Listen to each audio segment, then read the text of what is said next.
دعا افضل ترین عبادت ہے۔ دعا اللہ سبحانہ تعالیٰ کے قرب کا ذریعہ ہے۔ دعا میں انسان اللہ تعالیٰ سے جب مناجات کرتا ہے تو اپنے دل کے غم، دکھ اور تکلیف کی فریاد کر رہا ہوتا ہے، اپنی محتاجگی اور اپنی بیچارگی کا اظہار کر رہا ہوتا ہے۔ ساری بڑائی اللہ سبحانہ تعالیٰ کے لیے ہے، اور بندہ تو کمزور ہے، بندہ تو محتاج ہے، فقیر ہے، ضرورت مند ہے۔ ہم اپنی زندگی کے ہر مرحلے میں دعاؤں کے محتاج ہوتے ہیں۔ اللہ سبحانہ تعالیٰ سے مانگنا کبھی ختم نہیں ہوتا، ہر حال میں مسلسل جاری رہتا ہے۔ یہ اپنے رب کے ساتھ ایک دلی تعلق کا نام ہوتا ہے۔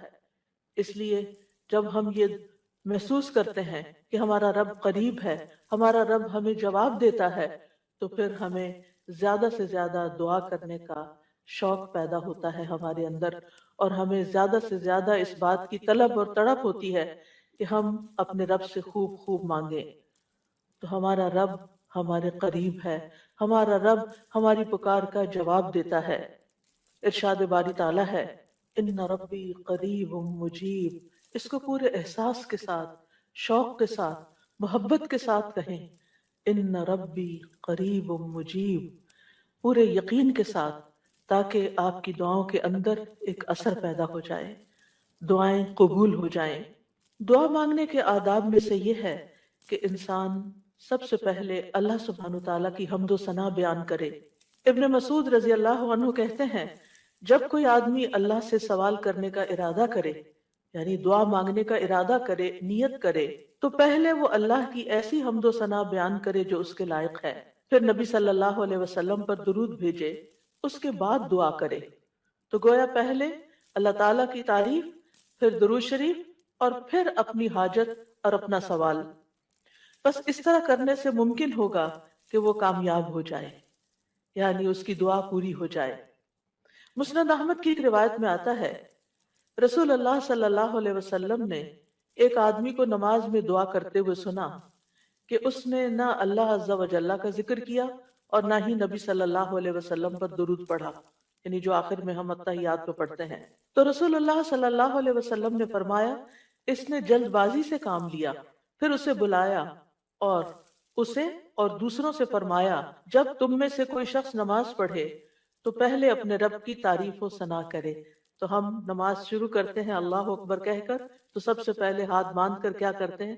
سبحانک اللہم و بحمدک و تبارک اسمک و تعالی جدک، اللہ تعالیٰ کی تسبیح بیان کرتے ہیں، حمد کرتے ہیں، اللہ تعالیٰ کی بڑائی بیان کرتے ہیں۔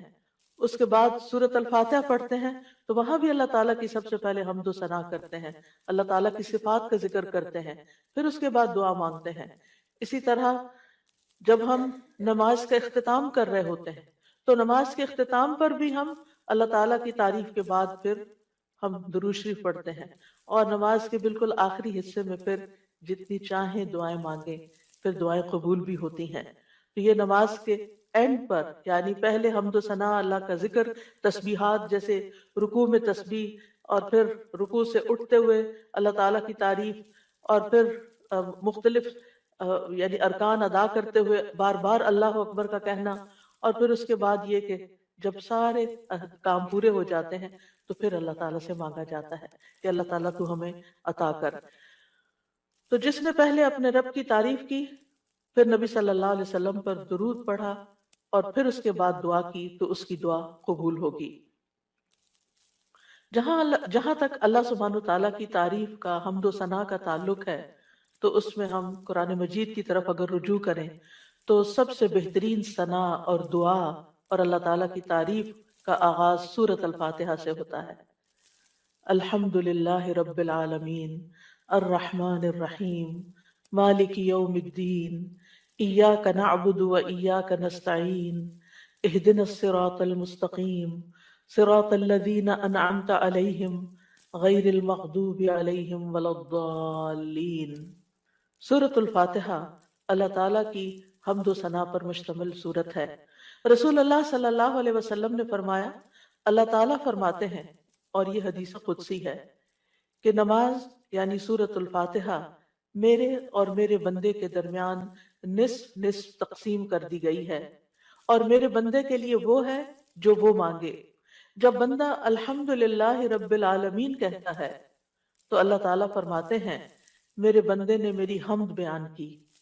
تو گویا سورۃ الفاتحہ میں سب سے پہلے ہم کیا کرتے ہیں؟ قرآن مجید کے آغاز میں الحمدللہ کہتے ہیں، تعریف سے بات شروع کرتے ہیں۔ پھر فرمایا اور جب وہ الرحمن الرحیم کہتا ہے تو اللہ تعالیٰ فرماتا ہے میرے بندے نے میری ثنا کی، یعنی میری تعریف بیان کی۔ اور جب وہ مالک یوم الدین کہتا ہے تو اللہ تعالیٰ فرماتے ہیں میرے بندے نے میری بزرگی بیان کی، یا فرماتا ہے کہ میرے بندے نے اپنے کام میرے سپرد کر دیے۔ اور جب وہ ایاک نعبد و ایاک نستعین کہتا ہے تو اللہ تعالیٰ فرماتا ہے یہ میرے اور میرے بندے کے درمیان ہے، اور میرے بندے کے لیے وہ ہے جو اس نے مانگا ہے، میرے بندے کے لیے وہ ہے جو اس نے مانگا ہے۔ تو گویا قرآن مجید کی پہلی سورت میں ہی ہمیں مانگنے کا ادب سکھا دیا گیا کہ مانگنے کے لیے سب سے پہلے اللہ تعالیٰ کی حمد و ثنا کرو، اللہ تعالیٰ کی تعریف بیان کرو، اور پھر ایاک نعبد یہ دعائے عبادت ہے، و ایاک نستعین دعائے مسئلہ ہے، جس میں ہم اللہ تعالیٰ سے مدد چاہتے ہیں زندگی کے تمام کاموں میں۔ اور پھر جب بندہ اہدنا الصراط المستقیم آخر تک کہتا ہے تو اللہ تعالیٰ فرماتا ہے یہ میرے بندے کے لیے ہے، اور میرے بندے کے لیے وہ ہے جو اس نے مانگا۔ اور یہاں ایک اور بات قابل غور ہے کہ مانگنے کی چیزوں میں سب سے پہلی چیز ہدایت ہے، رہنمائی ہے، دین کے معاملات میں بھی، دنیا کے معاملات میں بھی۔ ہم ہر قدم پر اللہ تعالیٰ کی رہنمائی کے محتاج ہیں، ہم بہترین گائیڈنس وہیں سے لے سکتے ہیں۔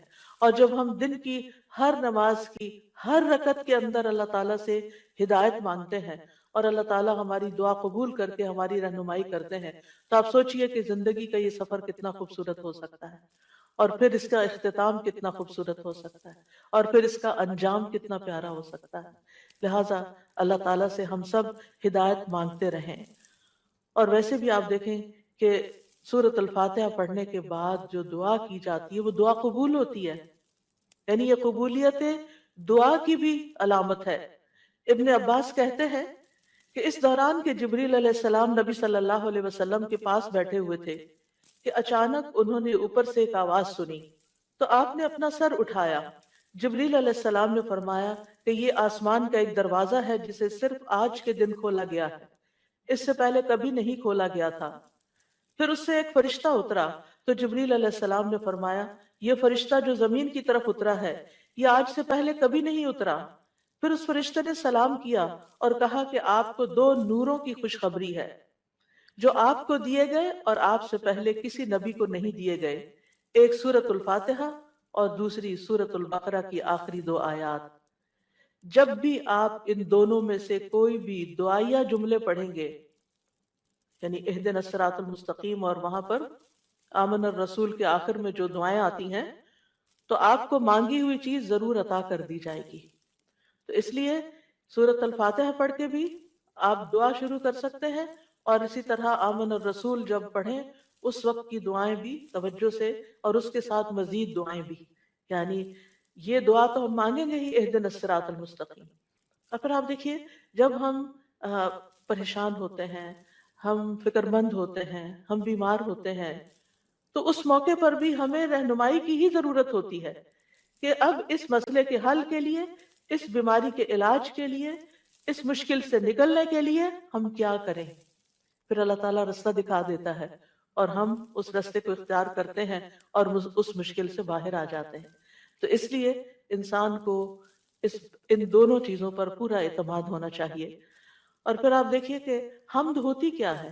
حمد اصل میں اللہ تعالیٰ کی تعریف کے لیے لفظ استعمال ہو رہا ہے یہاں پر، یعنی محبت اور تعظیم کے ساتھ اللہ تعالیٰ کا کامل وصف بیان کرنا، اللہ تعالیٰ کی تعریف بیان کرنا، کیونکہ اللہ تعالیٰ اپنی ذات، اپنی صفات، اپنے افعال، یہ 3 لفظ یاد رکھیے گا، اپنی ذات، اپنی صفات اور اپنے افعال یعنی کاموں میں کامل ہے، پرفیکٹ ہے۔ اس کے علاوہ کوئی اور ایسا نہیں کہ جس کے اندر کمال ہو، یہ کمال صرف اللہ تعالیٰ کے لیے ہے۔ اس لیے تعریف بھی اللہ ہی کی، فَلِلَّهِ الْحَمْدُ رَبِّ السَّمَاوَاتِ وَرَبِّ الْأَرْضِ رَبِّ الْعَالَمِينَ، کہ سب تعریف اللہ ہی کے لیے ہے جو آسمانوں کا رب ہے، زمین کا رب ہے اور سارے جہان والوں کا رب ہے، کیونکہ اسی نے سب کو پیدا کیا، زمین و آسمان اور جو کچھ ان کے بیچ میں ہے۔ اور پھر یہ کہ ہر نعمت جو ہمیں ملی اسی کی طرف سے، سب چیزوں کو پیدا کرنے والا خالق وہ، ہمارا بھی خالق وہ، اور پھر اس کے بعد ہمارا مالک بھی وہ، ہمارا رازق بھی وہ، جو کچھ بھی ہمارے پاس ہے، وَمَا بِكُم مِّن نِعْمَةٍ فَمِنَ اللَّهِ، اسی کی طرف سے ہے، اس لیے سب تعریف بھی اسی کی۔ جب سب کچھ دیا اس نے تو پھر شکر بھی اسی کا ادا کرنا چاہیے۔ اور پھر آپ دیکھیے کہ ہدایت کا سبب جو کتاب اللہ ہے وہ بھی اللہ نے ہمیں دی، لہٰذا اس پر بھی اللہ تعالیٰ کی تعریف، تو اللہ تعالیٰ نہ صرف یہ کہ دنیا میں بلکہ آخرت میں بھی تعریف کا حقدار ہے۔ الحمدللہ الذی لہ ما فی السماوات وما فی الارض ولہ الحمد فی الآخرہ وہو الحکیم الخبیر، سب تعریف اللہ کے لیے ہے کہ جو کچھ آسمانوں میں ہے اور جو کچھ زمین میں ہے سب اسی کا ہے، اور آخرت میں بھی سب تعریف اسی کے لیے ہے، وہی کمال حکمت والا، ہر چیز کی خوب خبر رکھنے والا ہے۔ اور پھر اللہ تعالیٰ کی صفات کا جو ذکر ہے کہ کیوں نہ اس کی تعریف کی جائے، کیونکہ وہ تو مہربان ہے، رحمان اور رحیم ہے، اور اللہ تعالیٰ کی 100 رحمتیں ہیں جن میں سے صرف ایک اس دنیا کے لیے، باقی 99 آخرت کے لیے، اس لیے تعریف دنیا میں بھی اللہ کی اور آخرت میں بھی۔ اور پھر مالک یوم الدین بھی وہی ہے کہ جس دن ہمارے اعمال کا فیصلہ ہوگا، اس لیے تعریف اسی کی کہ اس نے یہ فیصلہ اپنے ہاتھ میں رکھا ہے، اور پھر ہم اسی کی عبادت کرتے ہیں۔ جس رب کی اتنی صفات ہوں پھر اس کی عبادت کیوں نہ کی جائے، اور اسی سے ہم مدد چاہتے ہیں، اور سب سے پہلے ہدایت چاہتے ہیں، اور پھر انعام یافتہ لوگوں میں شامل ہونا چاہتے ہیں، ان لوگوں میں نہیں جن پر رب ناراض ہے، اور ان میں بھی نہیں کہ جو بھٹکے ہوئے لوگ ہیں۔ تو سورۃ الفاتحہ میں جہاں دعا کا ادب بیان ہو رہا ہے وہاں اللہ تعالیٰ کی صفات کا بھی ذکر ہے، کیونکہ فَلِلَّهِ الْأَسْمَاءُ الْحُسْنَى فَادْعُوهُ بِهَا، سب اچھے اچھے نام اللہ کے ہیں، لہٰذا ان ناموں کے ساتھ اس کو پکارو، یعنی اس کی صفات بیان کر کے، اس کی تعریف کر کے اس کو پکارو۔ نبی صلی اللہ علیہ وسلم جب صبح کے وقت اٹھتے تھے اور تہجد کی نماز شروع کرتے تھے تو اس وقت سب جو ہاتھ باندھ کر دعا پڑھتے تھے، یعنی اذا قام من اللیل یتہجد قال، اس وقت کیا پڑھتے؟ اللہم لک الحمد، اللہ سب تعریف تیرے ہی لیے ہے، انت قیم السماوات والارض ومن فیہن ولک الحمد لک ملک السماوات والارض ومن فیہن ولک الحمد انت نور السماوات والارض ولک الحمد انت الحق ووعدک الحق ولقاؤک حق وقولک حق والجنة حق والنار حق والنبیون حق ومحمد صلی اللہ علیہ وسلم حق والساعة حق۔ اس کے بعد دعا کرتے اللہم لک اسلمت وبک آمنت وعلیک توکلت وإلیک انبت وإلیک خاصمت وإلیک حاکمت فاغفر لی ما قدمت وما اخرت وما اسررت وما اعلنت انت المقدم وانت المؤخر لا الہ الا انت۔ یہ تھا آپ کے دعا مانگنے کا انداز، کتنی زیادہ پہلے اللہ تعالیٰ کی تعریف کی، اور پھر اس کے بعد اپنا آپ اللہ تعالیٰ کے سپرد کیا، اور آخر میں جو سب سے زیادہ یعنی معصوم عن الخطا ہے نبی صلی اللہ علیہ وسلم، جن کی کوئی غلطیاں ہی نہیں، کوئی گناہ ہی نہیں، وہ کیا مانگ رہے ہیں؟ ایک چیز مانگ رہے ہیں، کیا؟ فاغفر لی ما قدمت وما اخرت وما اسررت وما اعلنت، اللہ تو مجھے بخش دے، میرے اگلے پچھلے پوشیدہ اور ظاہری گناہوں کو معاف کر دے، تو ہی پہلے تھا اور تو ہی آخر میں ہوگا، تیرے سوا کوئی معبود نہیں۔ نبی صلی اللہ علیہ وسلم کے تہجد کے وقت کی اس دعا سے ہمارے لیے سیکھنے کی کیا بات ہے کہ دعا کا ایک بڑا حصہ کس پر مبنی ہونا چاہیے؟ اللہ تعالیٰ کی تعریف پر مبنی ہونا چاہیے، لیکن ہم نے کبھی یہ دعا کا سلیقہ سیکھا ہی نہیں، اللہ تعالیٰ کی یہ تعریف کبھی اس طرح کی ہی نہیں، ہمیں صرف اپنا آپ ہی یاد رہتا ہے، صرف اپنے مسائل یاد رہتے، صرف اپنی پریشانیوں کا ذکر رہتا ہے، اللہ تعالیٰ کی حمد و ثنا ہم بھولے رہتے ہیں۔ اور پھر یہ کہ اللہ سبحانہ و تعالیٰ کی حمد و ثنا کا حق ادا نہیں ہو سکتا جتنی بھی ہم کریں، اس لیے جو اللہ کے پیارے بندے ہوتے ہیں وہ اللہ تعالیٰ کی حمد و ثنا میں زیادہ وقت لگاتے ہیں۔ تو آج سے جو سیکھنے کی بات ہے، جو ٹیک ہوم میسج ہے، وہ یہ کہ ہم اگر چاہتے ہیں کہ اللہ تعالیٰ ہماری مشکلات آسان کریں، ہمیں بخش دیں دنیا میں بھی اور آخرت میں بھی، تو پھر اللہ کی تعریف بیان کریں، اللہ کی توحید بیان کریں، اللہ تعالیٰ کی حمد بیان کریں، اللہ تعالیٰ کی تکبیر بیان کریں، اللہ تعالیٰ کی تسبیح بیان کریں۔ اور پھر ہم دیکھتے ہیں کہ قیامت کے دن اللہ تعالیٰ نبی صلی اللہ علیہ وسلم کو سفارش کرنے سے پہلے اپنی حمد سکھائیں گے۔ یعنی ایک تو دنیا کے دعائیں ہیں نا جو دنیا میں ہم مانگتے ہیں، اور آخرت میں اس بات کی دعا کہ اللہ تعالیٰ آپ حساب کتاب قائم کر دیں، یہ بھی ایک دعا ہوگی نا، یہ سفارش ایک دعا ہے۔ لیکن اس سفارش سے پہلے کیا ہوگا؟ یعنی قیامت کے دن جب لوگ پریشان ہوں گے، انبیاء کے پاس جائیں گے تو انبیاء ان کو آگے بھیجتے جائیں گے حتیٰ کہ لوگ محمد صلی اللہ علیہ وسلم کے پاس آئیں گے۔ تو حدیث میں آتا ہے کہ وہ کہیں گے تم سب محمد صلی اللہ علیہ وسلم کے پاس جاؤ، اللہ نے ان کے اگلے پچھلے سب گناہ معاف فرما دیے ہیں، تو وہ سب میرے پاس آئیں گے، تو میں سب کو لے کر اللہ کی بارگاہ میں حاضر ہونے کی اجازت چاہوں گا۔ اجازت ملنے پر سجدے میں گر پڑوں گا۔ عاجزی دیکھیے، ہمبلنس دیکھیے، اور جب تک اللہ چاہے گا میں سجدے میں ہی رہوں گا، یعنی جتنا اللہ پسند کرے گا اتنی دیر میں جھکا ہی رہوں گا۔ ہمارے سجدے کیسے ہوتے ہیں؟ ٹھونگے مار رہے ہوتے ہیں اوپر نیچے، بس تھوڑی سی ایکسرسائز۔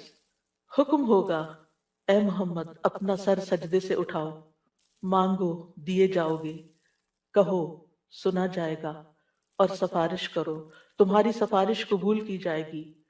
میں اپنا سر اٹھاؤں گا اور اللہ کی وہ حمد کروں گا جو مجھے اس کی طرف سے سکھائی جائے گی، یعنی اس دن سکھائی جائے گی، اور وہ حمد وہیں ملے گی، اور ان الفاظ سے حمد کریں گے۔ یعنی وہ حمد آج ہمیں نہیں پتا، آپ کو بھی نہیں پتا، اس وقت آپ کو سکھائی جائے، یعنی وہ ایسی حمد ہوگی جو اس سے پہلے کبھی نہیں ہوگی۔ اور پھر اللہ تعالیٰ کی حمد کے بعد آپ دعا کریں گے اور پھر حساب کتاب شروع ہو جائے گا۔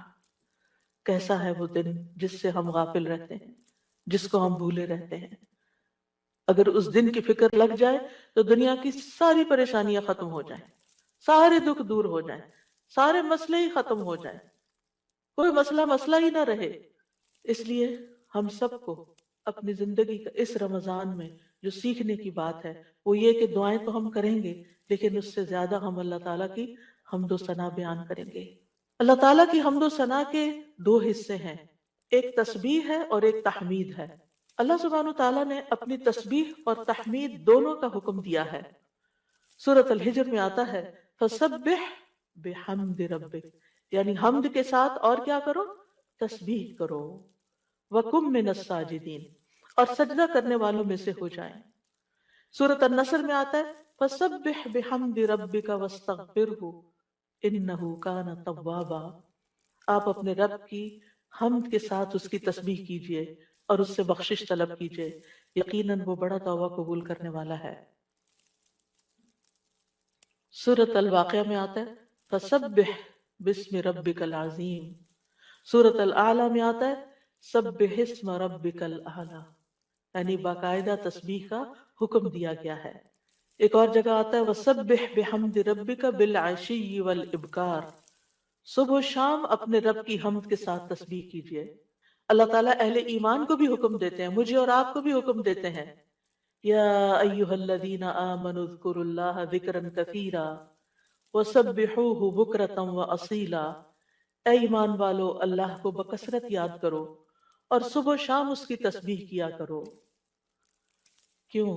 اس لیے کہ اللہ سبحانہ تعالیٰ نے خود اپنی تسبیح بیان کی ہے، سبحان الذی اسری بعبدہ لیلا من المسجد الحرام الی المسجد الاقصی، فرشتے اس کی تسبیح بیان کرتے ہیں، یسبحون بحمد ربہم۔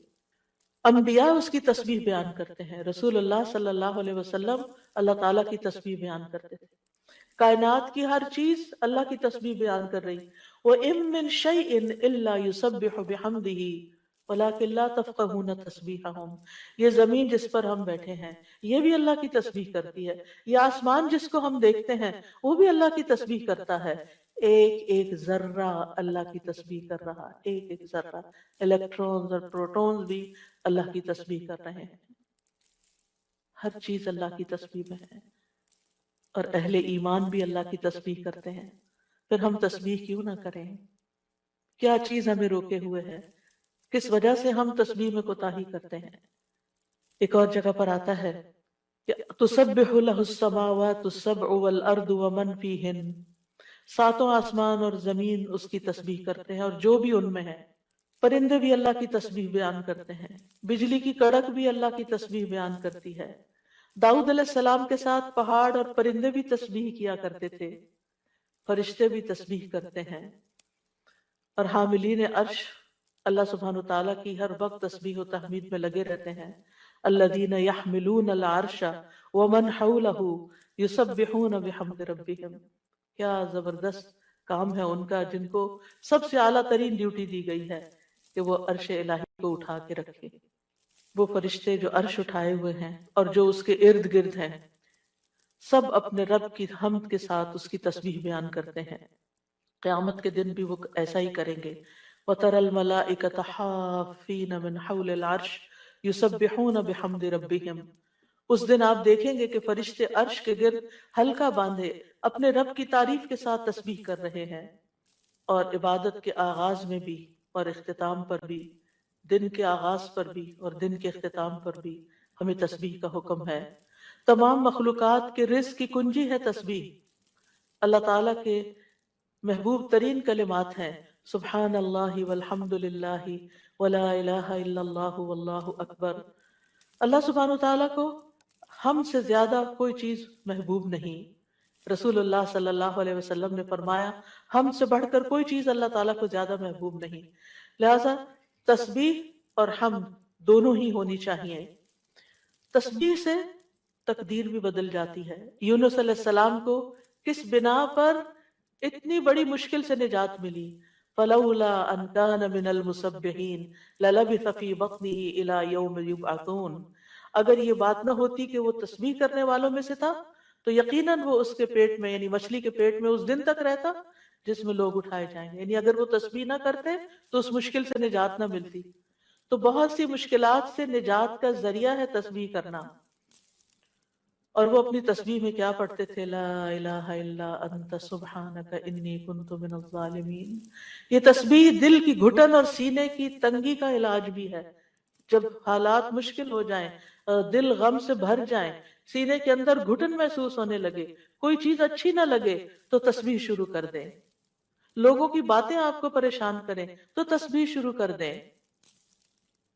وَلَقَدْ نَعْلَمُ أَنَّكَ يَضِيقُ صَدْرُكَ بِمَا يَقُولُونَ فَسَبِّحْ بِحَمْدِ رَبِّكَ وَكُن مِّنَ السَّاجِدِينَ وَاعْبُدْ رَبَّكَ حَتَّى يَأْتِيَكَ الْيَقِينُ، ہم جانتے ہیں کہ بے شک آپ کا سینہ اس سے تنگ ہوتا ہے جو باتیں وہ کرتے ہیں، اور ایسا ہوتا ہے ہم سب کے ساتھ بھی ہوتا ہے کہ خاص طور پر ہمارے دین کے رستے پر آنے کی وجہ سے جب لوگ باتیں کرتے تو ہمیں پریشانی لاحق ہوتی، لوگوں کی باتیں ہرٹ کرتی ہیں، تو اس کا علاج کیا ہے؟ اس کا علاج اپنے آپ کو ڈیفینڈ کرنا نہیں ہے، اپنی صفائیاں بیان کرنا نہیں ہے، جواباً اٹیک کرنا نہیں ہے، بد اخلاقی کے جواب میں بد اخلاقی کوئی نیکی نہیں ہوتی، اس کے جواب میں اپنے رب کی طرف رجوع کرنا ہے، اس کی تسبیح کرنی، اللہ تو پاک ہے، میں تو گناہگار ہوں، مجھ پہ اگر لوگ باتیں کرتے بھی ہیں تو میرا قصور ہو سکتا ہے، لیکن ساری پاکی تو تیرے ہی لیے ہے، ساری تعریف تو تیرے ہی لیے ہے۔ اور پھر سجدوں کی کثرت، پھر اسی طرح اگر انسان کے اندر بخل کے جذبات ہو، کچھ خرچ کرنے کو دل نہ چاہتا ہو، خوف آتا ہو، رات کا خوف ہو، دشمن کا خوف ہو، ڈر لگے، تو ایسی صورت میں بھی انسان کو تسبیح پڑھنی چاہیے، سبحان اللہ والحمد للہ ولا الہ الا اللہ واللہ اکبر۔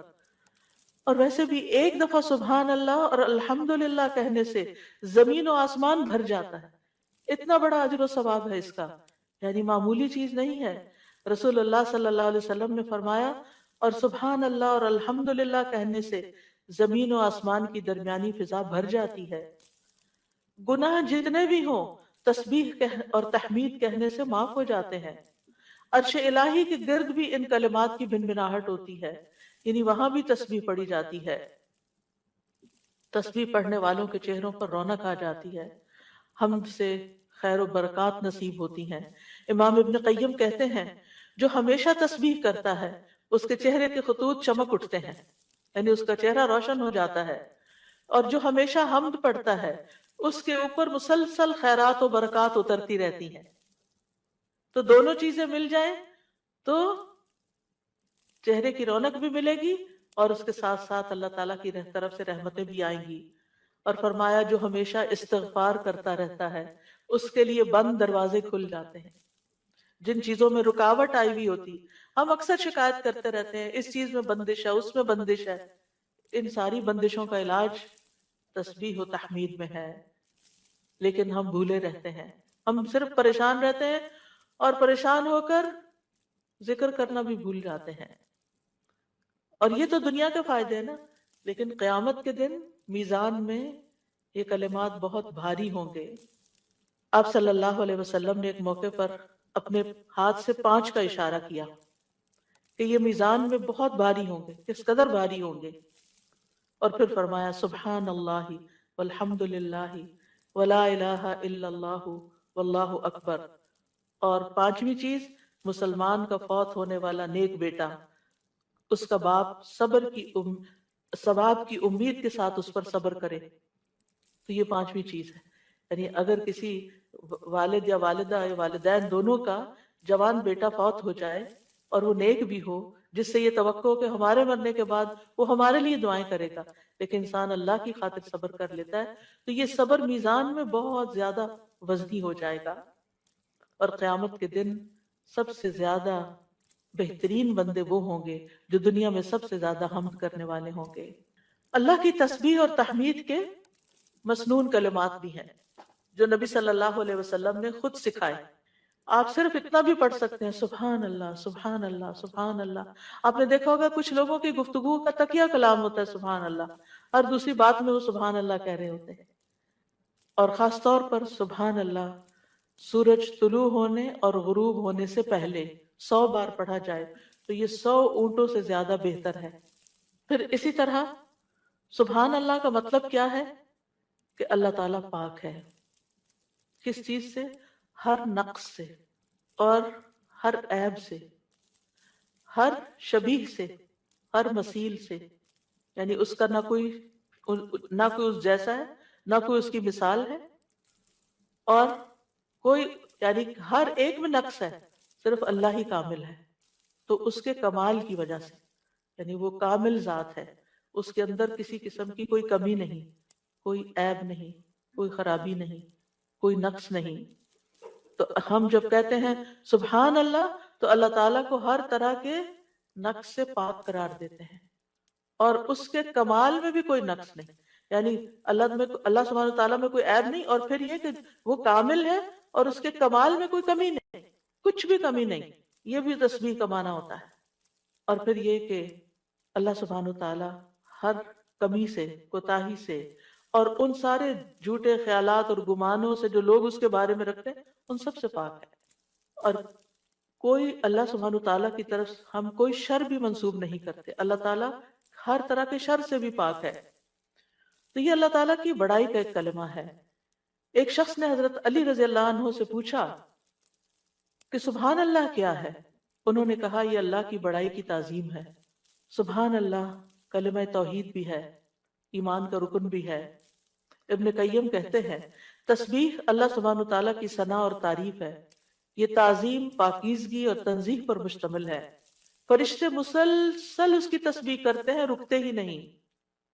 تمام کائنات، حیوانات، جمادات، نباتات، ریت کے ذرات، پانی کے قطرے، ہوائیں، بجلیاں، ہر چیز اس کی تسبیح کر رہی ہے، اور یہ تسبیح دنیا کی زندگی ختم ہونے سے ختم نہیں ہو جائے گی۔ جب قیامت آئے گی تو ہر چیز ٹوٹ پھوٹ جائے گی نا، یہ کائنات اس طرح نہیں رہے گی جیسے ہے، لیکن تسبیح ختم نہیں ہوگی، وہ پھر بھی جاری رہے گی. اور مومن جب جنت میں پہنچیں گے تو ان کا ذکر کیا ہوگا؟ تسبیح ہی ہوگی، اللہ تعالیٰ کی حمد و ثنا ہی ہوگی. تو نماز بھی اللہ کے لیے ہوتی ہے، دعا بھی اللہ تعالیٰ سے کی جاتی ہے. اسی طرح تسبیح بھی صرف اللہ کی ہوتی ہے. آپ کسی انسان کی تسبیح نہیں کر سکتے. وہ کہتے ہیں تم کس کی تسبیح پڑھ رہے ہو، کسی کی بھی نہیں پڑھنی چاہیے، کیونکہ کوئی پاک ہے ہی نہیں. ہم سب خطا کار ہیں، ہم سب سے غلطیاں ہوتی ہیں. تو اس لیے یہ بھی صرف اور صرف خالصتاً اللہ کے لیے. اور کلمہ سبحان جو ہے یہ اللہ کے سوا کسی کے لیے نہیں بولا جا سکتا. یہ نام بھی نہیں رکھنا چاہیے بچوں کا. اگر کوئی بھول کے رکھ چکا ہے تو اس کو تھوڑا سا آلٹر کر لیں، سبحان رکھ لیں. ٹھیک ہے، سبحان نام نہیں رکھتے. یہ نام میں نے سنا تھا کہیں کسی نے رکھا ہوا تھا. تو سبحان جو ہے یہ یعنی ہر عیب سے پاک یہ کیسے ہو سکتا ہے کوئی؟ صرف یہ تو اللہ تعالیٰ ہی کی صفت ہے. تو اس لیے اللہ تعالیٰ ہی پاک ہے اور اس کے سوا کسی کی پاکی بیان نہیں کی جا سکتی کہ وہ بالکل پاک انسان ہے، پیور ہے. نہیں، سب کے اندر کوئی نہ کوئی کمی بیشی ہوتی ہے. تسبیح کے دوسرے مسنون الفاظ ہیں سبحان اللہ و بحمدہ. اس میں سبحان اللہ کے ساتھ حمد کا بھی ذکر کر دیا گیا. رسول اللہ صلی اللہ علیہ وسلم سے پوچھا گیا کون سا کلام افضل ہے؟ آپ نے فرمایا جو اللہ نے اپنے فرشتوں اور بندوں کے لیے چنا ہے، یعنی سبحان اللہ و بحمدہ. تو بات میں پھر شروع سے جا کے ملاؤں گی کہ یہ خالی تسبیح پہ کوئی لیکچر میں نہیں دے رہی. یہ دعا مانگنے سے پہلے آپ نے جو کلمات ادا کرنے ہیں، جو اذکار کرنے ہیں، جو تسبیحات پڑھنی ہیں، یہ ان کی وضاحت ہو رہی ہے کہ یہ بہترین دعائیں ہیں ایک طرح سے. یعنی اگر آپ صرف اللہ تعالیٰ کی تعریف بیان کرتے رہیں اور کچھ بھی نہ کہیں تو آپ کو وہ ساری خیر مل جائے گی جو آپ چاہتے ہیں اور اس سے بھی زیادہ. دعا مانگنے میں ہم عام طور پر صرف ایک چیز کو دعا سمجھتے ہیں اور وہ یہ ہے کہ اللہ سے کسی چیز کا سوال کرنا. وہ صرف 1% ہے. اللہ تعالیٰ سے دعا کے مختلف طریقے ہیں اور اسی میں سے ایک اس کی حمد و ثنا بیان کرنا، بلکہ کچھ مانگنے سے پہلے تو لازمی طور پر اس کی حمد و ثنا کرنا. تو سبحان اللہ کہنا جو ہے یہ توحید کی انتہا ہے کہ اللہ تعالیٰ کو ان عیوب سے پاک قرار دینا جو اس کے شان کے لائق نہیں. اور پھر یہ کہ کوئی بھی چیز جو اللہ تعالیٰ کی عظمت کے خلاف ہے، کوئی بات، کوئی کام، کوئی اشارہ، کوئی چیز، ان سب کو بھی نگیٹ کرنا. اب اس میں آپ دیکھیں کہ ہم ایک طرف سبحان اللہ کہتے ہیں کہ اللہ تعالیٰ ہر عیب سے پاک ہے، دوسری طرف کہتے ہیں وہ بحمدہ اور اس کی تعریف بیان کرتا ہوں. یعنی ایک میں ہم نگیٹ کرتے ہیں ہر برائی کو، اس سے ہر عیب کو، اور دوسرے میں ہم اس کی صفات بیان کرتے ہیں، اس کی تعریف کرتے ہیں. تو تعریف مکمل ہی تب ہوتی ہے جب آپ تسبیح بھی کریں اور حمد بھی کریں. تو سبحان اللہ کو الحمدللہ کے ساتھ ملا کر پڑھنے کی فضیلت زیادہ ہے. یعنی ویسے تو آپ صرف تسبیح سبحان اللہ سبحان اللہ سبحان اللہ بھی کہہ سکتے ہیں، لیکن یہ عادی بات ہے. لیکن جب آپ کہتے ہیں سبحان اللہ و بحمدہ تو ابن تیمیہ کہتے ہیں کہ تسبیح تحمید کا ساتھی ہے، یہ ساتھ ہی آنی چاہیے، یعنی تعریف بھی ساتھ ہونی چاہیے. تیسرا ورژن ہے سبحان اللہ و بحمدہ سبحان اللہ العظیم. پاک ہے اللہ اپنی حمد کے ساتھ، پاک ہے اللہ جو بہت عظمت والا ہے. رسول اللہ صلی اللہ علیہ وسلم نے فرمایا 2 کلمے ایسے ہیں جو زبان پر ہلکے ہیں، میزان میں بہت بھاری ہیں اور رحمان کو بہت محبوب ہیں، اور وہ ہیں سبحان اللہ و بحمدہ سبحان اللہ العظیم. اور اس میں بھی ہم دیکھتے ہیں کہ اللہ تعالیٰ کی پاکی بھی بیان ہو رہی ہے، تعریف بھی ہو رہی ہے، اور اس کی عظمت کا بھی بیان ہے. یہاں ایک اور چیز کا اضافہ ہو گیا، یعنی وہ اتنا عظیم ہے کہ ہماری عقل اس تک پہنچ ہی نہیں سکتی، ہم اس کی عظمت کا احاطہ ہی نہیں کر سکتے. ابن جریر کہتے ہیں العظیم سے مراد وہ ہستی ہے جس کی مخلوق تعظیم بجا لاتی ہے، اس سے ہیبت رکھتی ہے، اس سے ڈرتی ہے. یعنی اتنی عظیم، یعنی ہم یہ کیوں کہتے ہیں سبحان اللہ العظیم؟ اللہ تعالیٰ کے تو بہت سے نام ہیں، بہت سی صفات ہیں. یہ اصل میں ہم اپنی کم مائگی کا اعتراف کر رہے ہوتے ہیں کہ اللہ آپ اتنے بڑے ہیں کہ ہم تو آپ کی تعریف کا حق ہی ادا نہیں کر سکتے. اور یہ ایک حقیقت ہے، ہم حق ادا نہیں کر سکتے. ہم اللہ تعالیٰ کی عظمت کو پا ہی نہیں سکتے، وہ ہمارے گمان سے کہیں بڑا ہے، یعنی جتنا بڑا آپ اس کو خیال کریں وہ اس سے بھی آگے، وہ اپنی ذات میں بھی عظیم ہے اور اپنی صفات میں بھی عظیم ہے۔ پھر ایک اور ورژن ہے سبحان اللہ والحمد للہ ولا الہ الا اللہ واللہ اکبر، اللہ پاک ہے، اسی کی تعریف ہے، اس کے علاوہ کوئی معبود نہیں ہے اور اللہ سب سے بڑا ہے۔ نبی صلی اللہ علیہ وسلم نے فرمایا جب تم سبحان اللہ کہو گے تو اللہ تعالیٰ کہے گا تم نے سچ کہا، جب تم الحمدللہ کہو گے تو اللہ تعالیٰ فرمائے گا تم نے سچ کہا، جب تم لا الہ الا اللہ کہو گے تو اللہ تعالیٰ فرمائے گا تم نے سچ کہا، جب تم اللہ اکبر کہو گے تو اللہ تعالیٰ فرمائے گا تم نے سچ کہا۔ لیکن ہم نے کبھی آج تک سوچا کہ ہم جو کہہ رہے ہیں اللہ تعالیٰ کیا جواب دے رہے ہیں؟ سبحان اللہ والحمد للہ ولا الہ الا اللہ واللہ اکبر، یعنی ایک طرف ہم اللہ تعالیٰ کو پاک قرار دیتے ہیں، پھر اس کی تعریف بیان کرتے ہیں اس کی تمام صفات کمال و جمال کے ساتھ، پھر اللہ تعالیٰ کی توحید بیان کرتے ہیں لا الہ الا اللہ کہہ کر، اور پھر اللہ اکبر کہہ کر کیا کہتے ہیں کہ اللہ تعالیٰ سب سے بڑا معبود ہے، سب سے بڑا ہے۔ یعنی سب سے بڑے کا کیا مطلب ہے؟ جن بھی چیزوں سے ہم امپریس ہو جاتے ہیں، جن کی بڑائی اور ہیبت ہمارے دل میں آ جاتی ہے، جن کے بارے میں ہمارا یہ عقیدہ یہ خیال بن جاتا ہے کہ یہ بڑی چیز ہے، اللہ ان سب سے بڑا ہے۔ یعنی اللہ کے مقابلے میں یا اللہ سے بڑھ کر کسی اور کی بڑائی ہے ہی نہیں، اور ہمارے دل میں بھی نہیں ہونی چاہیے، وہ نکل جانی چاہیے۔ جب ہم اللہ اکبر کہتے ہیں تو ہمیں واقعی اس کو اللہ کو بڑا مانتے ہوئے کہنا چاہیے، صرف زبان سے الفاظ نہیں دہرانے۔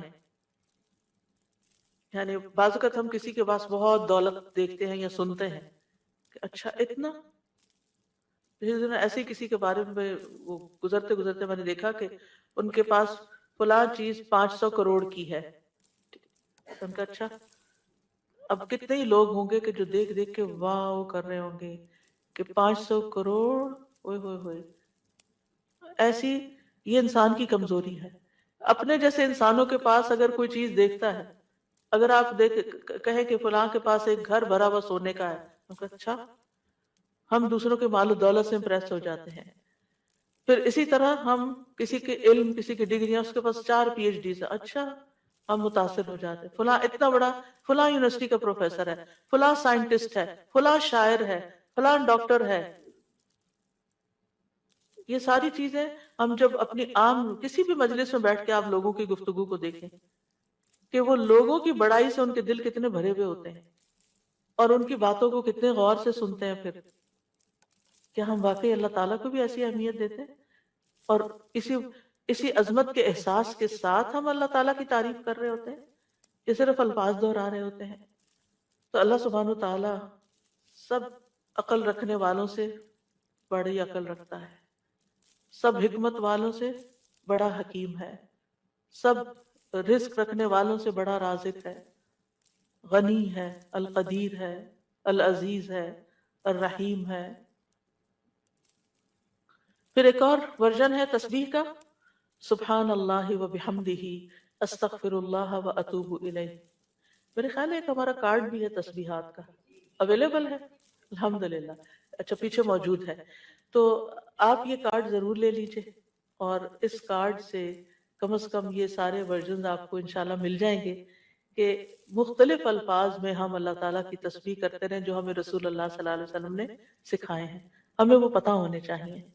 ہم اگر ہمیں یاد نہیں، ہمیں سیکوینس نہیں معلوم، سیکوینس تو ہم نے خود ہی بنایا ہے، یعنی ہم پھر مس کر جاتے ہیں نا جب کوئی چیز رینڈملی پڑھ رہے ہوتے ہیں ادھر ادھر سے، لیکن جب ایک چیز آپ کے سامنے ہوگی تو اس کو بھی اس طرح نہیں پڑھنا کہ بس ایک پنسورے کی طرح بس آپ اس کو ایک وظیفے کی کتاب بنا لیں، اس کو بھی ٹھہر ٹھہر کے پڑھنا ہے، محسوس کر کر کے پڑھنا ہے کہ اللہ واقعی بڑا ہے۔ تو پانچواں جو ورژن ہے وہ ہے سبحان اللہ و بحمدہ استغفر اللہ و اتوب الیہ۔ میں اللہ کی پاکیزگی بیان کرتا ہوں، اس کی حمد کے ساتھ میں اللہ سے بخشش کا طلبگار ہوں اور اسی کی طرف رجوع کرتا ہوں۔ حضرت عائشہ کہتی ہیں کہ رسول اللہ صلی اللہ علیہ وسلم کثرت سے یہ فرمایا کرتے تھے، سبحان اللہ و بحمدہ استغفر اللہ و اتوب الیہ۔ حضرت عائشہ کہتی ہیں میں نے پوچھا اے اللہ کے رسول میں آپ کو دیکھتی ہوں آپ بکثرت یہ پڑھتے رہتے ہیں. تو آپ نے فرمایا میرے رب نے مجھے خبر دی ہے کہ میں جلد ہی اپنی امت میں ایک نشانی دیکھوں گا اور جب میں اس کو دیکھ لوں تو بکثرت کہوں. یعنی اللہ تعالیٰ کی طرف سے مجھے حکم ملا ہے، وہ نشانی میں دیکھ چکا ہوں. اذا جاء نصر اللہ والفتح ورأيت الناس يدخلون في دين الله افواجا فسبح بحمد ربك واستغفر. اب یہاں ایک اور چیز کا اضافہ ہوگا، تسبیح بھی، حمد بھی، اور پھر استغفار بھی. اور اسی پر تو اللہ تعالیٰ کی حمد و ثنا کے ساتھ ہمیں استغفار بھی کرنا چاہیے، ساری مشکلات انشاءاللہ آسان ہو جائیں گی. چھٹی تسبیح، سبحان اللہ و بحمدہ عدد خلقہ ورضا نفسہ وزنۃ عرشہ ومداد کلماتہ. پاکیزگی ہے اللہ کی اس کی تعریفوں کے ساتھ، اس قدر جتنی کہ اس کی مخلوق ہے، اتنی کہ وہ اس سے راضی ہو جائے، اور اس کے عرش کے وزن کے برابر، اور اس قدر جتنی کہ اس کے کلمات کی روشنائی ہے. رسول اللہ صلی اللہ علیہ وسلم حضرت جویریہ کے پاس سے نکلتے ہیں صبح کی نماز ادا کرنے کے لیے. وہ اپنی جائے نماز پر بیٹھی ہوئی تھی. پھر دن چڑھے واپس انہی کے پاس تشریف لاتے ہیں، وہ وہیں بیٹھی ہوئی تھی. آپ نے فرمایا جس وقت میں تمہارے پاس سے گیا ہوں تم اسی طرح بیٹھی ہو؟ انہوں نے عرض کیا جی ہاں.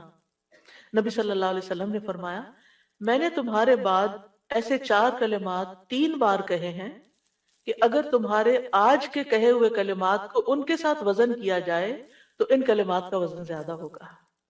اور وہ ہیں سبحان اللہ و بحمدہ عدد خلقہ ورضا نفسہ وزنۃ عرشہ ومداد کلماتہ. اللہ سبحانہ وتعالیٰ کی حمد و ثنا، سبحان اللہ و بحمدہ، تسبیح حمد کے ساتھ کتنی دفعہ؟ عدد خلقہ، اس کی مخلوقات کی تعداد کے برابر. یعنی جتنی بھی اللہ کی مخلوقات ہیں آپ جانتے ہیں کتنی؟ گن سکتے ہیں؟ گن ہی نہیں سکتے. اگر ہم صرف اپنی انگلی کا ایک پور لگائیں مٹی کے اوپر اور اس کے ساتھ جتنے ذرات آئے ہم وہ بھی نہیں گن سکتے، ہم وہ بھی نہیں گن سکتے. اور ہر ذرے کے اندر، ہر ایٹم کے اندر پھر الیکٹران پروٹون وغیرہ جو کچھ ہے اس کو گننا چاہیں تو گن ہی نہیں سکتے، ہم نہیں گن سکتے. وما یعلم جنود ربک الا ہو، صرف وہی جانتا ہے تعداد مخلوقات کی. یہ ستارے، یہ سیارے، یہ گیلیکسیز، یہ زمین، یہ آسمان، یہ سمندر، یہ پہاڑ، ہم تو صرف اس پوری کائنات میں ایک ڈاٹ کے اوپر بیٹھے ہوئے ہیں. اور اس زمین کے اندر جو کچھ ہم اس کو بھی نہیں گن سکتے، کہاں یہ کہ باقی کتنی مخلوقات ہیں. تو اس کا یہ مطلب نہیں کہ میں ایک دفعہ سبحان اللہ کہتا ہوں تو اتنی دفعہ ہو جاتا ہے میرا، یہ نہیں ہے اس کا مطلب. اس کا مطلب یہ ہے کہ اللہ سبحانہ وتعالیٰ کی اتنی زیادہ تعریف ہے، وہ اتنی تعریف کے لائق ہے، یعنی وہ اتنی تعریف ڈیزرو کرتا ہے جتنی مخلوقات کی تعداد ہے. اور آپ کو معلوم ہے وَإِن مِّن شَيْءٍ إِلَّا يُسَبِّحُ بِحَمْدِهِ، کوئی چیز ایسی نہیں جو اس کی تسبیح نہ کر رہی ہو. تو سبحان اللہ و بحمدہ عدد خلقہ، یعنی ان ساری مخلوقات کے ساتھ میں بھی شریک ہو رہا ہوں جو اللہ کی تسبیح میں لگی. ایک ایک ذرہ اللہ کی تسبیح کر رہا ہے. اس کے لیے تو نہ کوئی کاؤنٹ ہے نہ نمبر ہے، گن ہی نہیں سکتے. ہمارے پاس کوئی تسبیح ایسی، ہم 100 دانوں کی تسبیح لے کے خوش ہو جاتے ہیں، ہم تسبیح کر رہے ہیں. ایک 100 دفعہ پڑھ لینا، کوئی 100 دفعہ پڑھ لیا، اپنے آپ کو ہی تسلی دے دیتے ہیں. آپ دیکھیں کتنی اس کو کیا پرواہ ہماری 100 دفعہ کی، اگر ہم خلوص کے ساتھ نہیں پڑھتے. اس کی تو پوری کائنات اور کائنات کی ہر چیز. آپ ذرا باہر نکلے آج اور جب ڈرائیو کر کے جا رہے ہوں تو دائیں بائیں درختوں کو دیکھیں، پتوں کو دیکھیں، چڑیوں کو دیکھیں. آج صبح اتفاق سے پھر سنو پڑنے لگی تو میں ونڈو سے جب دیکھنے لگی تو پہلا خیال مجھے یہ آیا، یا اللہ اچھی خاصی پڑ رہی تھی، اتنے فلیک یعنی اس کے فلیکس ہیں، یہ سارے تسبیح کرتے ہوئے گر رہے ہیں، سجدے میں پڑھ رہے ہیں، سجدے میں پڑھ رہے ہیں، حکم مانتے چلے جا رہے ہیں، مانتے. اور جب تک اللہ کا حکم ہوگا برسیں گے، اور پھر جب ختم ہو جائے گا بس ختم ہو جائیں گے. اور تھوڑی دیر کے بعد ان کا وجود بھی ختم ہو گیا. ان کی یعنی انہوں نے اپنے حصے کی تسبیح کر لی. جتنی دیر میں پیدا ہوئے تھے، جتنی دیر میں ختم ہوئے، اپنی تسبیح کرتے کرتے گئے، آغاز سے انتہا تک. بارش کے قطرے، ہوائیں، اڑتے پتے، یعنی کوئی انتہا ہی نہیں. یہ تو بہت معمولی مثال ہے. اگر انسان غور کرنا شروع کرے تو کوئی اس کی انتہا نہیں. عدد خلقہ، دل بھر کے کہا کریں عدد خلقہ، اور اپنے امیجنیشن کو بڑھائیں. پھر آپ دیکھیں گے کہ آپ کے اندر اللہ کی محبت کیسی آئے گی. تو جس کی تسبیح، جس کی تعریف اتنی کائنات کر رہی، اگر میں نے کوتاہی کی تو سراسر میرا ہی نقصان ہے، اس کا کچھ نہیں بگڑے گا. اس کو پرواہ ہی نہیں ہے میں کرتی ہوں یا نہیں، اس کو نہیں پرواہ. ہاں اگر میں دل سے کرتی ہوں اور محبت سے کرتی ہوں تو وہ بڑا ہی قدردان ہے. پھر اس کے بعد، اور اس میں آپ دیکھیں کہ مخلوقات کی صرف ایک قسم مراد نہیں ہے. جن، انسان، فرشتے، چھوٹے بڑے، جانور، حیوان، پرند چرند، سب کے سب. پھر اس کے بعد وردا نفسی ہی، اور اس کی نفس کی رضا کے مطابق، یعنی جس سے وہ راضی ہو جائے، جتنی اس کے نفس کی رضا ہے، جتنی اللہ تعالیٰ اپنی ذات کے لیے تسبیح کو پسند کرتا ہے. یعنی میرے پاس تو الفاظ ہی نہیں، کیونکہ اللہ کی رضا کیا ہے؟ وَرِضْوَانُ اللَّهِ اکبر، سب سے بڑی چیز ہے اللہ کی رضا. یا انسانیوں کہ میں اللہ کی تسبیح کر رہی ہوں حتیٰ کہ وہ راضی ہو جائے، اور پھر اس کے بعد بھی تسبیح کر رہی ہوں، اس کے بعد بھی حمد ہے. وہ مجھ سے راضی بھی ہو جائے پھر بھی میں مزید کروں گی. یہ نہیں کہ میرا ایم یہ ہے کہ بس اللہ کو راضی کرنا ہے اور راضی ہو گئے بس میرا کام ختم. نہیں، اس سے زیادہ، اس سے آگے. وزنت عرشہ، اس کے عرش کے وزن کے برابر. یعنی میں اتنی حمد اور تسبیح بیان کر رہی ہوں جتنا عرش کا وزن ہے. عرش ساری مخلوقات میں سے سب سے بڑی چیز ہے. وَهُوَ رَبُّ الْعَرْشِ الْعَظِيمِ.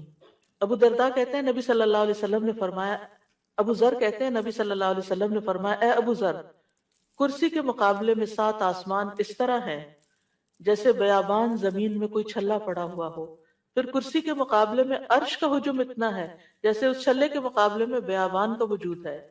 سبحان اللہ. اگر کرسی جو وسع کرسی السماوات والارض ہے، اس کی حیثیت اتنی ہے عرش کے سامنے جیسے زمین و آسمان کی کرسی کے سامنے، تو پھر عرش کتنا بڑا ہوگا. اور آپ کو معلوم ہے کہ اس کی مقدار کو اللہ کے سوا کوئی نہیں جانتا. تمام مخلوقات سے اونچا ہے وہ.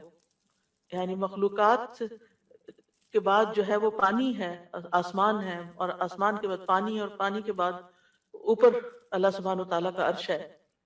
یعنی آسمان کے بعد جنت کے 100 درجے ہیں، اور ہر درجے کا درمیانی فاصلہ جو ہے وہ اتنا ہی ہے جیسے زمین اور آسمان کے بیچ کا فاصلہ. اور جنت الفردوس کی چھت اس کے اوپر عرش ہے. اس لیے حضرت آسیہ نے کہا تھا رب ابن لی عندک بیتن فی الجنہ، کہ قرب ہی قرب ہو، کیونکہ اس قرب میں لذت ہے، اس کو قریب محسوس کرنے میں اصل مزہ ہے. اور حقیقت یہ ہے کہ اس دنیا میں سب سے زیادہ خوبصورت احساس، سب سے زیادہ لذت والی چیز رب کی معرفت ہے. یہ سب سے بڑی حقیقت ہے، سب سے بڑا ٹروتھ ہے. جو اپنے رب کو پا لیتا ہے اور اپنے رب کے قرب کو محسوس کر لیتا ہے، پھر اس کے سامنے دنیا کی ہر نعمت چھوٹی ہو جاتی ہے، ہر مسئلہ چھوٹا ہو جاتا ہے، کیونکہ اس نے پا لیا ہے جس کو پانا چاہیے تھا، جس کے لیے وہ بھیجا گیا تھا دنیا میں، اس نے اس کو پا لیا ہے. تو بہرحال اللہ تعالیٰ کے عرش کے وزن کے برابر اس کی حمد و ثنا. وَمِدَادَ كَلِمَاتِهِ، کلمات سے مراد اللہ کا وہ کلام ہے جس کے ساتھ اللہ نے اپنے رسولوں کے ساتھ کلام کیا، جو کتابوں کی شکل میں اتارا، جو اس کے لوح محفوظ میں ہے. یہ کلام، اس کی وسعت کیا ہے؟ قرآن مجید میں آتا ہے قُلْ لَوْ كَانَ الْبَحْرُ مِدَادًا لِكَلِمَاتِ رَبِّهِ لَنَفِدَ الْبَحْرُ قَبْلَ أَن تَنفَدَ كَلِمَاتُ رَبِّي وَلَوْ جِئْنَا بِمِثْلِهِ مَدَدًا. کہہ دیجئے اگر سمندر میرے رب کی باتوں کے لیے سیاہی بن جائے تو یقیناً سمندر ختم ہو جائے گا اس سے پہلے کہ میرے رب کی باتیں ختم ہوں، اگرچہ ہم اس کے برابر اور سیاہی لے آئے. دوسری جگہ پر آتا ہے 7 ابحر، 7 سمندر بھی مزید آ جائیں تو خشک ہو جائیں گے لکھ لکھ کر، لیکن رب کی کلمات ختم نہیں ہوں گے. اس کے برابر اللہ کی تعریف. اور یہاں پر ایک طرح سے بطور مبالغہ سب چیزوں کی مثال دی گئی ہے، ورنہ اللہ کی تعریف تو اس سے بھی زیادہ، اس کا تو کوئی شمار ہی نہیں کر سکتا. پھر ہم اپنی ساری زندگی میں کتنی تسبیح کر رہے ہیں، کیا کر لیا ہم نے؟ کچھ بہت بڑا مارکا مان لیا۔ پھر کس بات کا غرور، کس بات کا تکبر کہ ہم کیا چیز ہیں، ہم کتنے نیک ہیں، یہ تو خیال آنا بھی نہیں چاہیے۔ حاملین عرش، جو فرشتے عرش اٹھائے ہوئے ہیں، وہ اللہ تعالیٰ کی تسبیح بیان کرتے ہیں اور کہتے ہیں ما عبدنا کا حق کا عبادت، ہم نے آپ کی عبادت کا حق ہی ادا نہیں کیا۔ وہ اللہ کی عظمت کو جانتے ہیں نا، اس لیے کہتے ہیں کہ ہم نے عبادت کا حق ادا نہیں کیا۔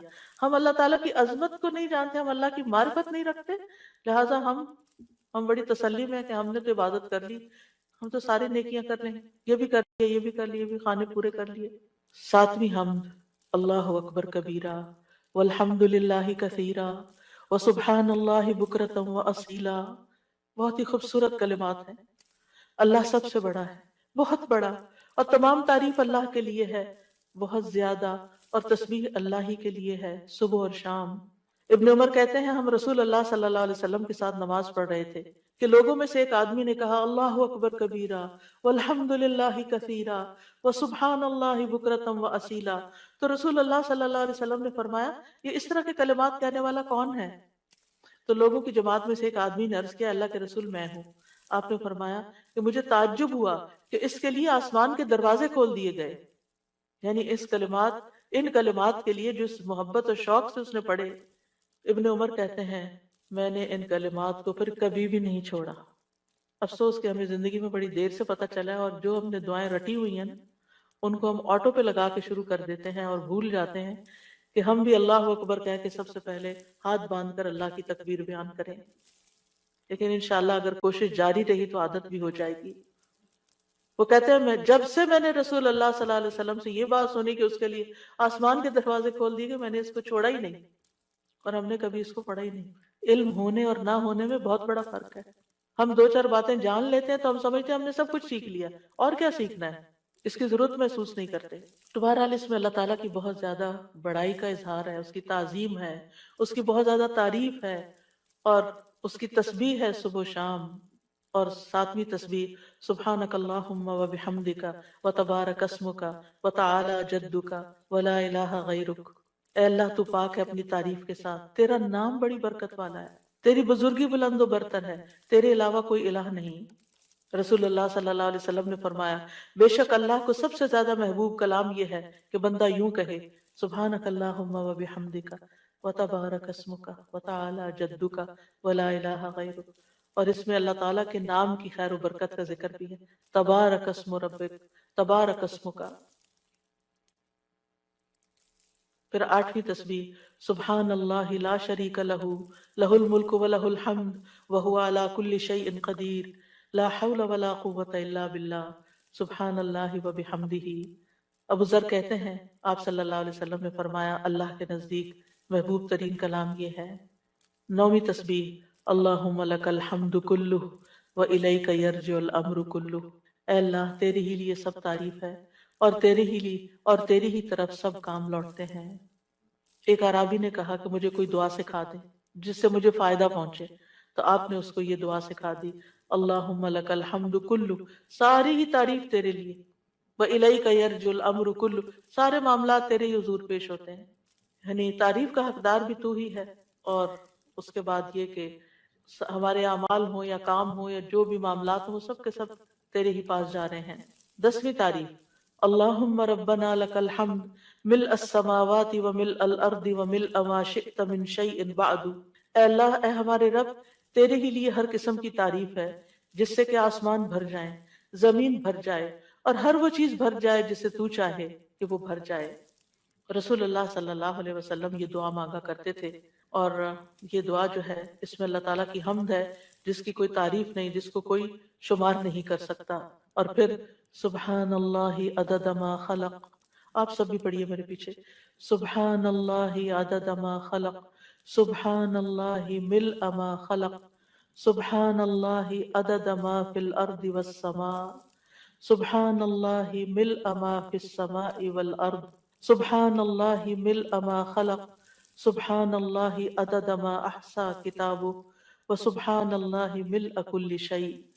میں اللہ کی پاکیزگی بیان کرتا ہوں، ان چیزوں کی گنتی کے برابر جو زمین و آسمان میں ہیں، میں اللہ کی اتنی پاکیزگی بیان کرتا ہوں جس سے وہ چیزیں بھر جائیں جو آسمان و زمین میں ہیں۔ کیا کہا؟ اتنی پاکیزگی بیان کرتا ہوں کہ جس سے ہر وہ چیز بھر جائے جو آسمان اور زمین میں ہے۔ اتنی بھر بھر کے میں تعریف کر رہا ہوں اللہ کی۔ میں اللہ کی پاکیزگی بیان کرتا ہوں جس سے اس کی مخلوقات بھر جائیں۔ میں اللہ کی پاکیزگی بیان کرتا ہوں ان چیزوں کی گنتی کے برابر جن کو اس نے اپنی